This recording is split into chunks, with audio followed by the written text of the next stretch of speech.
Hi guys, welcome to my YouTube channel. So for those that are new here, my name is Junako Shadzimura and I'm a student at UCLan. So I've been getting so many questions on MMIs at UCLan in particular. I mean, it's that time of the year when people are getting their interviews for medicine, and so I decided to just do a short video giving you the tips on MMIs. Also, if you'd like me to make more videos on how to tackle the MMIs, and go through different questions, please do let me know in the comment section below. And before I go anywhere guys, please don't forget to share, subscribe, comment and like this video. So first of all, what is an MMI? So an MMI is an interview designed to evaluate and assess your motivation to study medicine and to look if you have the wider abilities expected of medical students. So it looks at things like communication skills. So I remember my interview at UCLan having a scenario where you had to watch a video of bad communication skills and then you had to say what was bad about the consultation.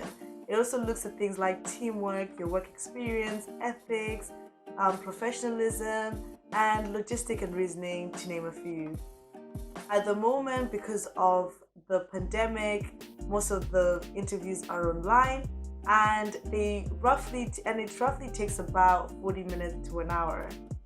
So I'm just going to jump straight into the tips.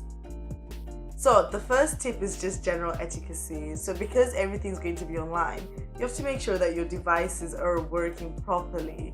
You also have to make sure that you have a phone in hand just in case something happens during the interview and you have to call the uni immediately.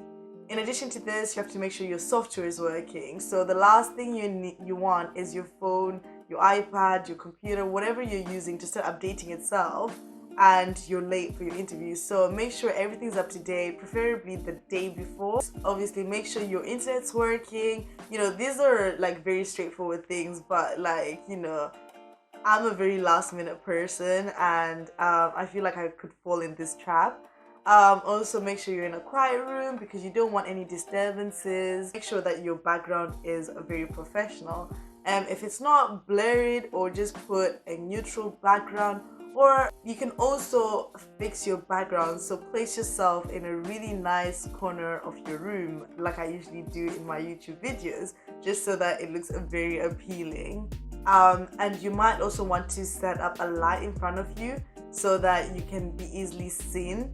All this just make you look more professional and you get someone more interested in what you're saying. Second tip is to do your homework. So this is a very broad thing to do, and under this heading there's gonna be so many things. Whichever school of medicine you're applying to, you have to do your homework. So you have to see what the university offers, what the school of medicine offers, because examiners and interviewers want to know what attracted you to this particular university or this school of medicine. And you can get that information from simply just looking at the website, to be honest. So for UCLan, there's things like how there's rural and urban placements and how there's patient contact from first year. I mean, these are just two things that I picked up, but there's probably more that you can talk about.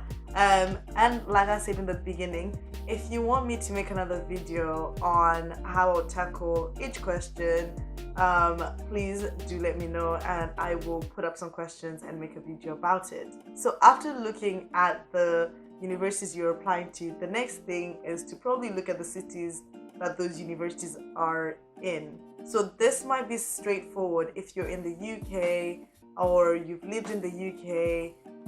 But for me, when I first applied for medicine as an international student coming from Kenya, this wasn't so straightforward. So I'd never been to the UK before. This was my first time. I'd seen movies and series and stuff like London, and I just thought everywhere in the UK was the same.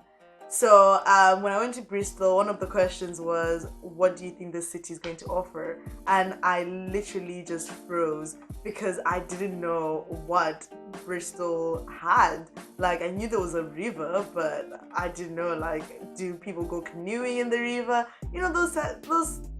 Those minor things. So it's worth just researching the city. Just like be prepared. You'd rather be over prepared than under prepared. So just more on the doing your homework bit.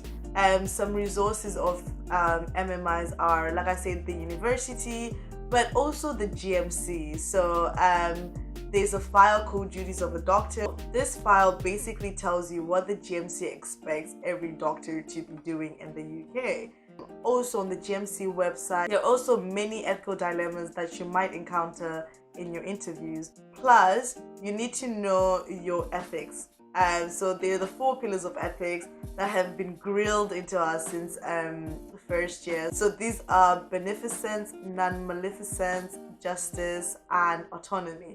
So you have to know these 4 pillars. Another thing you have to do is to know the hot topics. So the hot topics are things like coronavirus and vaccinations, things like Brexit and the NHS, privatization of the NHS. There's so many hot topics out there. So a very good resource for hot topics in the UK right now is the medicportal.com. It has many hot interview topics that you may need to know, and it also has like example questions on how they might ask you. So that's a resource that's worth it, and I would definitely recommend. In addition, things that you can do is to read your personal statement. You have to know your personal statement inside and out.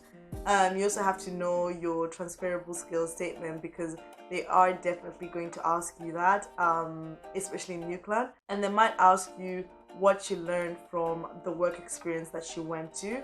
Also, just be relaxed. I know it's so hard to say this, especially in an interview, but if you have a bad station, don't let it break you down. Like, you know what, just take a deep breath in, deep breath out, and just go on to the next station and tackle it, headstrong. Because one bad station isn't going to make you necessarily fail the whole MMI. So also use your examiner, guys. So your examiners are not out there to to catch you out. They really want the best for you. So sometimes you might be talking and you actually might end up just going left, like just derailing. And some examiners might actually just help you refocus and ask the question again and again and again. So another extra tip is you have to go into these interviews with a very open but creative mind. So I went for an interview one time for medicine. So one of the questions was, mention the different ways you can use a plastic bag. That question actually caught me off guard, because I was like, whoa, I didn't expect this. But I was like, you can carry it, you can use it, when you have a hose that's leaking, you can use it as a condom, you can use it as a colostomy bag, you can tie it on your leg, or whatever part of the body you've injured yourself to stop the bleeding. If you've been bitten by a snake, you can tie it on your leg to stop the venom from coming up. I was just saying the most things, and the examiner was like, whoa, I was saying some things that he didn't even think about. And he was just like, at the end of that station, he actually told me like, wow, congratulations, I might actually add some of the things you've mentioned. So yeah, obviously nothing too crazy, but go in with an open mind and be creative, because you might get that station. Also, I don't know about now, but when things were face to face, there was always a data interpretation station. So in this station, it was usually like a calculation, or you had to interpret a graph. So it's worth just preparing for it, because you never know what's going to come your way. So I hope this has been somewhat useful for you guys. Like I said, if you have any questions, or if you want me to do a video about something, please do let me know in the comment sections. And if you haven't done so, please like, share, comment, and subscribe on this video. Thank you so much, guys. See you on the next video.